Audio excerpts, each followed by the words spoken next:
Welcome, and thank you for listening to today's episode of Medical Device Global Market Access by Pure Global. In this episode, we are turning our attention to Australia and a critical deadline from the Therapeutic Goods Administration, or TGA. The clock is ticking on the first major compliance date in Australia's phased implementation of its Unique Device Identification, or UDI system. Specifically, we will be discussing the July 1st, 2026 deadline for high-risk medical devices and what manufacturers and sponsors must do now to ensure their products remain on the market without interruption. The TGA's UDI system is designed to enhance the identification and traceability of medical devices, improving patient safety and post-market surveillance. The implementation is being rolled out in phases based on device classification. The first and most pressing deadline targets the highest-risk devices. From July 1, 2026, all Class 3 and Class 2B implantable medical devices must meet two core UDI requirements to be legally supplied in Australia. First, they must have a UDI carrier, such as a barcode, physically present on the device label and its packaging. Second, the corresponding device data must be submitted and accepted into the Australian UDI Database, known as the AusUDID. This is not merely a future requirement. The preparation for this dual obligation needs to be in its final stages right now. This deadline directly impacts any manufacturer, both domestic and international, that supplies Class 3 or Class 2B implantable devices to the Australian market.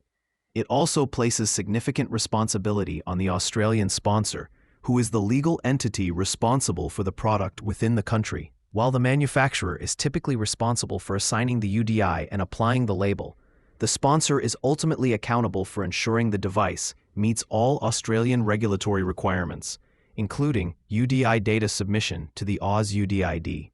A failure to comply by the July 1, 2026 date will mean that affected devices can no longer be legally imported or supplied, creating a significant risk of market access disruption and revenue loss. With the deadline approaching, time for strategic planning is over. It is now time for final execution and verification. We recommend that regulatory, quality, and market access teams focus on several critical actions immediately. First, conduct a final audit of your affected product portfolio. Verify that every single Class 3 and Class 2B implantable device has been assigned a UDI-DI from a TGA-accredited issuing agency like GS1. And that the physical UDI carrier has been incorporated into your labeling and packaging artwork. Any delays in manufacturing or printing could jeopardize your ability to meet the deadline. Second, your focus must be on data readiness for the AusUDID. The database requires a comprehensive set of data elements beyond just the UDI itself. You will need to provide detailed information about the device model, manufacturer details, sponsor information, GMDN codes, and other clinical and physical attributes. We strongly advise compiling, validating, and formatting this data now. Waiting until the last minute risks submission errors and processing delays by the TGA. Create a validated master data sheet for all affected devices to streamline the submission process once the AusUDID is fully operational for mandatory submissions. Third, reinforce the communication channels between the manufacturer and the Australian sponsor. The sponsor needs confirmation that the UDI carriers are correctly applied and needs access to the complete and accurate dataset for submission to the AusUDID. We recommend establishing a clear workflow, defining responsibilities for data collection, validation, and submission to prevent any gaps. The sponsor should request documented evidence of UDI implementation from the manufacturer to support their compliance records. This proactive collaboration is essential for a smooth transition and is a key risk mitigation step. In summary, the TGA's July 1, 2026 UDI deadline for high-risk devices is a hard stop. Compliance involves both physical labeling and digital data submission.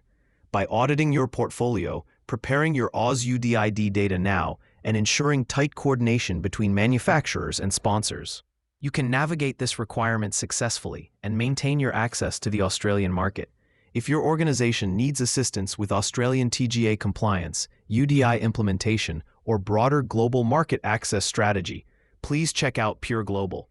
We offer end-to-end regulatory support to navigate complex requirements like these. You can find links to our free AI-powered regulatory tools and our global device database in the description of this episode.